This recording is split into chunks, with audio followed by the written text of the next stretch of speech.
گدا ہوں اپنے کریم کا، میرا دین پا رہا ہے نہ نہیں. تھوڑی دیر توجہ کرنا سننا. وفاداری جو ہوتی ہے نا تھوڑی دیر کی، دیکھو نا حضرت بلال نے وفا کی تھی. یہاں کیا حال کرتے ہیں ہم لوگ کارکنوں کا.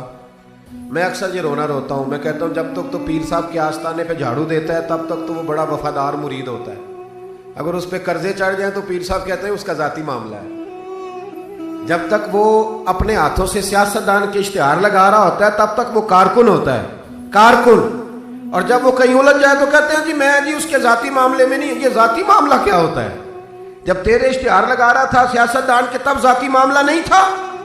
جب کسی کو ضرورت پڑ گئی تو اب معاملہ ذاتی ہو گیا. پیار کرنا پڑے کچھ دینا پڑے تو پھر بھاگ گئے بفر گئے. اور لوگوں کے پاس جب دولت آتی ہے تو رنگ ہی بدل جاتے ہیں. جب اقتدار ملتا ہے تو انداز ہی بدل جاتے ہیں. جب اتوار کچھ اور ہوتے ہیں تو لوگوں کے طریقے بدل جاتے ہیں. اس لیے کہ رشتہ ضرورت کا بنا لیا ہم نے. سیدنا بلال نے بڑی مار کھائی تھی. کوئی بتائے حضرت بلال کو گورنری کا لالچ تھا؟ حضرت بلال حبشی کو کیا لالچ؟ بڑی مار کھائی. اور یارو بڑی ساری کھائی. ایک تو وہ مار ہے نا جو عبداللہ بن جدان مارتا تھا، امیہ بن خلف مارتا تھا، ایک تو وہ ہے. اور حضرت بلال جب دروازہ رسول پہ آئے تو بخاری مسلم میں موجود ہے. حضرت بلال نبی پاک کے مہمان آتے تھے تو خود قرضہ اٹھا کے لاتے تھے. اور ایک وقت ایسا بھی آیا کہ قرضے اتنے زیادہ آ گئے تھے کہ یہودی نے کہا کہ بلال تو نے بڑے سارے پیسے قرض لیے ہوئے ہیں، تو اگر اب تو نے پیسے نہ دیے تو میں تمہیں پھر سے باندھ دوں گا. حالانکہ وہ سارے نبی کریم کے مہمانوں کے لیے قرضے لیے. حضور کے ذاتی کام کیے ساری زندگی ذاتی. یارو یہ جو لوگ ہوتے ہیں یہ بڑے شاندار ہوتے ہیں، ان کو کوئی لالچ نہیں ہوتا. جن لوگوں نے اس محفل کے اشتہار لگائے ہیں ان کی تو اشتہار پہ فوٹو نہیں لگی ہوئی. لنگر کھلا رہے ہیں ان بیچاروں نے. تو وہ ایک نقیب محفل ملتان میں نا ایک دفعہ پیار چلتے ہیں نا دوستوں سے، مجھے غصہ بڑا کم آتا ہے تو کبھی آ جائے تو وہ چلو آ بھی جاتا ہے. اب یہ بھی مسئلہ ہے. وہ بار بار کہہ رہے تھے لوگوں سے تسی ہاتھ نہیں چک دے، تسی بڑے بے ذوق ہو، تسی مینوں یاد رہو گے. میں کیا چپ کر جا، تو کوئی نظر نیاز لینی. یہ سارے مفت آئے نہیں، یہ زیادہ قیمتی ہیں، یہ فری آئے ہیں. بڑی مہربانی، اللہ آپ کو جزا. سنیں جی میرے بھائی، یہ دیکھیں نا جن لوگوں نے جو درخواست لے کے گیا تھا تھانے جلسے کی اجازت کی، اس کا تو نام ہی نہیں چھپا. لیکن یہ لوگ بڑے قیمتی ہوتے ہیں. ہم کرتے یہ ہیں کہ ان کو نا ہم ضائع کر دیتے ہیں. چاہیے اب ہماری مسجد میں جب محفل میلاد ہوتی ہے تو جس نے 1.5 لاکھ دیا نا وہ اسٹیج پہ بیٹھا ہے، اور جس نے سارا سال مسجد میں جھاڑو دیا اس کو میلاد والے دن کسی نے پوچھا ہی نہیں.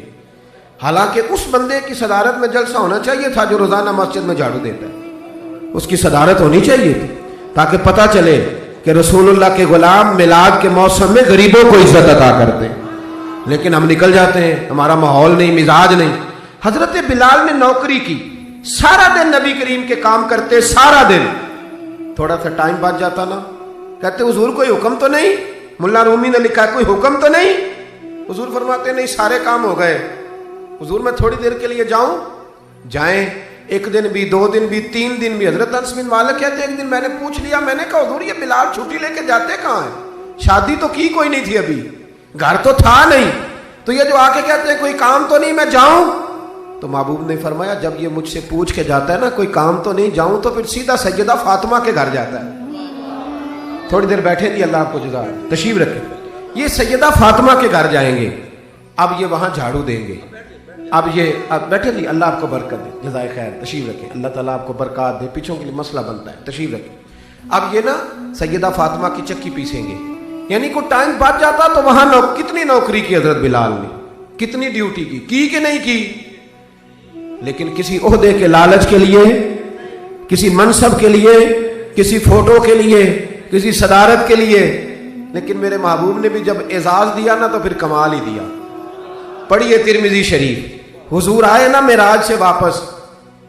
میں جلسے سے دیر سے جاتا ہوں نا تو میری ایک بیٹی ہے، وہ جب میں نکلنے لگتا ہوں کہتی آج دیر سے آئے تو دروازہ نہیں کھولنا. روز ہی دیر سے آتے ہیں، تو جب رات کو جاتا ہوں تو سب سے پہلے وہی کھولتی ہے. آ گئے آپ. اب بندہ جب سفر سے واپس جاتا ہے تو پہلے بچوں کی بات کرتا ہے، بیٹوں کی. محبوب معراج کے سفر سے واپس آئے، لیکن سب سے پہلے جو بات کی وہ حضرت بلال حبشی کی. سب سے پہلی بات سیدنا بلال کی. مجمع میں بٹھا کے، مجمع میں حضرت بلال کو مجمع میں بٹھا کے فرمایا کیا عمل کرتا ہے بھائی تو بلال؟ عرض کی حضور کیا ہوا؟ فرمایا بتا کیا کرتے ہو؟